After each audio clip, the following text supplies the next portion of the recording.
Hello, and welcome to the Mortal Angel Podcast, Episode 5. I'm Angel, and I'm coming to you from Spokane, Washington.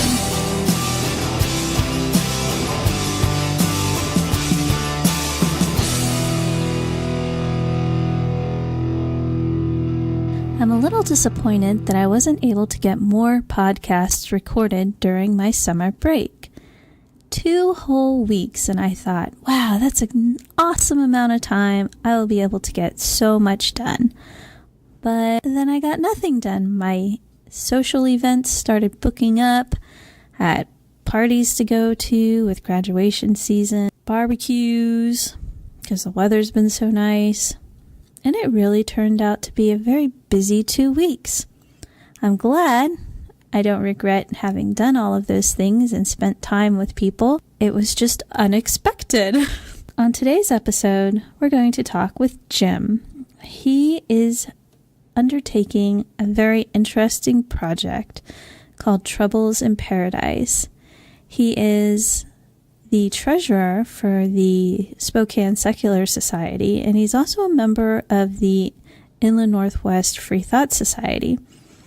Additionally, he is the Athiest on the Ask an Atheist button on the Spokane Faith and Values website.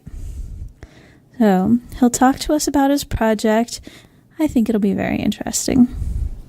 I interviewed Jim at The Onion in Spokane on Riverside, and you'll be able to hear the ongoings of a restaurant in the background throughout the interview. But I hope that it just makes it more interesting. Jim, why don't you tell us a little bit about yourself? Oh, I'm a local Spokane guy, although I lived in California for years. Got a BA in history and worked in places having nothing to do with BA in history.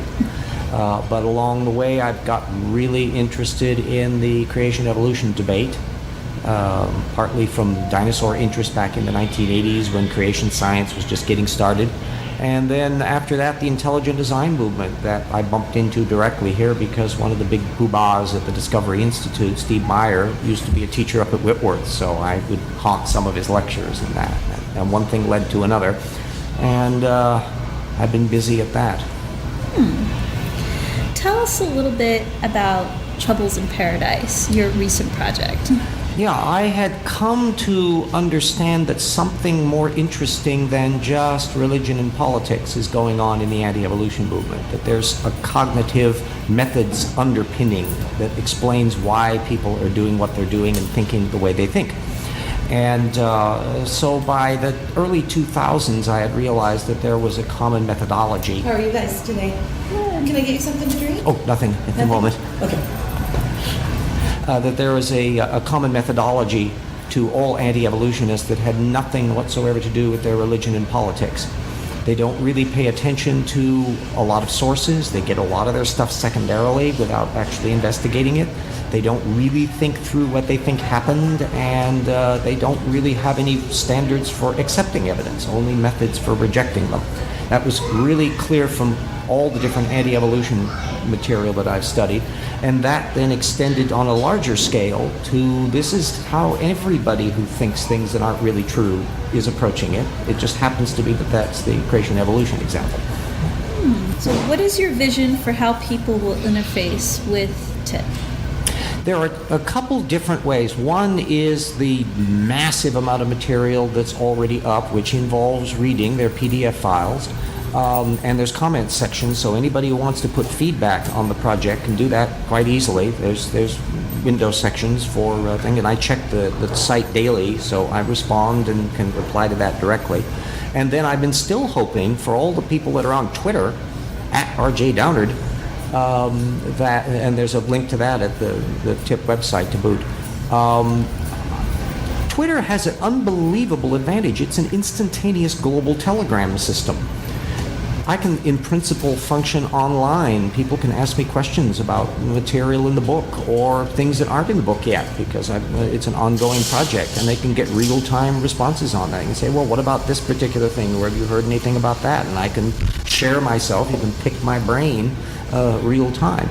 I'd like to see ultimately the methods approach used more in criticism of creationism. And it sounds so stuffy. They're following sources and asking about source methods. It sounds dull until you actually start using it. It's a real common sense thing. If somebody makes a claim, how do they come to think that's true? And did they check it out to see if it's true? And how would they actually go about doing that? Those are all methods questions. How is your work funded? At the moment, funded by nothing. I'm on Social Security and had to kind of go early on that, which put me into a financial bind. So I've taken the horrifying plunge of creating a GoFundMe project to get backing that way, all by volunteering. And so in effect what you've got is a completely free resource that I want to keep totally free without ads or cost or any filters whatsoever, that's open to absolutely everybody, and the people who think that project is worth doing will support it to one degree or another. From just one approach is just, buy #tip a cup of tea. Yeah, that was one that a friend Adam had suggested. That was a simple crowd thinking that if somebody appreciated something, wouldn't you buy somebody a cup of coffee just as a thank you on it? Well, do the equivalent of that. And there have been quite a few $5 contributors to tip. If enough people do that, I'm not requiring a colossal amount of money. I'm not building an aircraft carrier. I'm trying to make ends meet and make sure that I've got ink to be able to print up my resources and consolidate all of that. You can see how much work I've done already. One of the things, there's a posting on the site from Nick Matsky of the National Center for Science Education. He did a write-up on it on Panda's Thumb, which I had hoped would be a broader amount of people noticing that, because that's a pro-evolution site, but that only got a few little supporters that way. I've also found a lot of people on Twitter on this. Anyway, it's very much a grassroots, I can't do this without your help kind of thing. Okay. Is there anything else you want listeners to know? The #tip process is a new way of thinking about how to deal with anti-evolutionism. Anti-evolutionists can handle insults and "you stupid person, you should read a science book" approach, and that doesn't work at all. That just runs off their back. But too many examples, even in school boards and various venues where anti-evolutionists have progressed, and I've been reading transcripts of how they've approached it. They don't approach it, the critics of the creationists don't approach this from a methods direction. You ask a straightforward question. You made a claim, where did you get it from and how did you check its accuracy? They'll shut down almost immediately because they've never checked out their own material. And so if they're trying to do a case where we should critically analyze evolution in the schools with information that you're not allowed to critically analyze, you've caught them on a gigantic double standard. And if you read the material at #tip, the coverage of the growth of creationism and the older material on the fossil data and how anti-evolutionists bypass all that information, you'll see there's a continuing pattern that they just don't check their own sources. They don't follow through and investigate, and that's all a methods question. If you proceed and you force them onto that turf, you not only know more about the subject yourself, but you're also moving them onto a turf they can't defend. And I've been having a lot of fun. People have been seeing me online at Twitter and how I short-circuit their arguments. Because if you ask them, ironically, creationists are really honest people, and they will not make up a source they have never read, and they won't bear false witness and say, oh, I've checked up on this source, when they haven't. They shut down. And they'll have to either force you onto their turf, and if you follow through on all of the material at #tip and see where I cover so many different subject matter, you can see where they're coming from before they get there. And so it's much harder to be blindsided by people if you're familiar with the background material. Great. Thank you. Okay.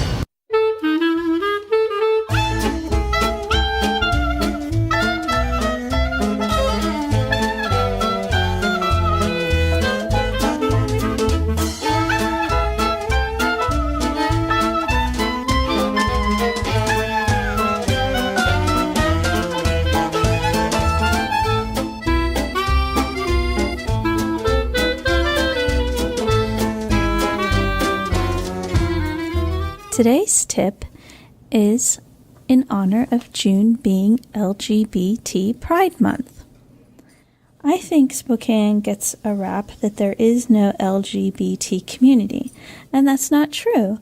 In fact, there was a parade, and it went rather well. I think everyone who went enjoyed themselves. There's a very interesting website, Spokane's LGBT Oral History, and it's on spokanespride.org.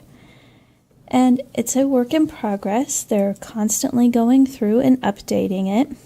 And the last time it was updated was 17 April 2015. And I think that if you're new to the area, or perhaps you've lived in the area for a while and just haven't heard of it, then take a moment and look at the page and see what you think. I think it's rather interesting, and I hope you do too. For those of you who are interested, you may email me. My email address is themortalangelsblog@gmail.com. And that's the podcast for today. I hope you enjoyed it. Until next time, let's behave humanely, humankind.